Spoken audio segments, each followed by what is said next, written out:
Il-ħajja mhijiex tagħna hija tagħlla. Dan intqal mill-isqof ta' Għawdex Monsinjur Anton Tewma matul ċerimonja li fija saret berik ta' trabi fil-ġuf. ċerimonja li saret nhar is-Sibt li għadda fis-Santwarju tal-Madonna ta' Pinu. L-isqof Tewma ndirizzhom omelija li tmur fil-qalba ta' wieħed mill-aktar suġġetti sensittivi tal-lum, il-valur tal-ħajja umana u l-limiti tal-kontroll tagħna fuqha.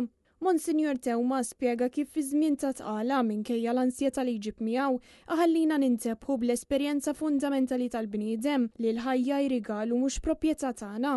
Fi kliem li jirrifletti b'mod sottili fuq l-argument favur jew kontra l-eutanazja, l-isqof semma li meta nippretendu li għandna kontroll assolut fuq ħajjitna, inkunu qed nidħlu fl-illużjoni li aħna Alla għalina nfusna.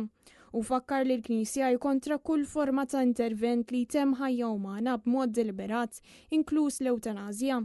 Il-messaġġ tal-Knisja hu wieħed ċar, il-ħajja tibda minn Alla u għandha tintemm biss meta jkunu li jagħlaq il-kapitlu.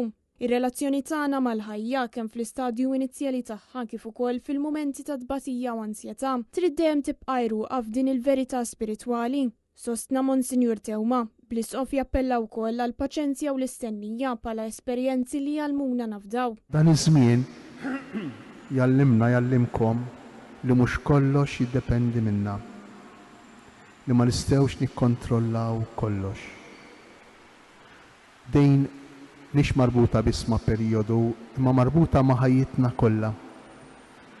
Imma sfortunatament fil-bqija ta' ħajjitna kollha ngħixu fl-illużjoni li aħna nistgħu nikkontrollaw kollox.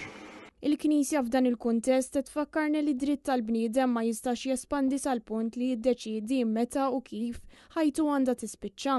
L-ebda teknoloġija medika, ebda kumdità legali u l-ebda uġieħ għalkemm veru u ta' rispett ma jagħtuna s-seta li nieħduha f'idejna biex inqabdu d-direzzjoni tal-mewt. Finalment l-isqof Tewma wassal messaġġ li minkejja l-kontroversja li ddur mat-tema tal-eutanazja fakkar li l-ħajja relazzjoni ma' Alla u mhux dritt li jista' jiġi miċħud jew mogħti fuq l-ordni tal-bniedem.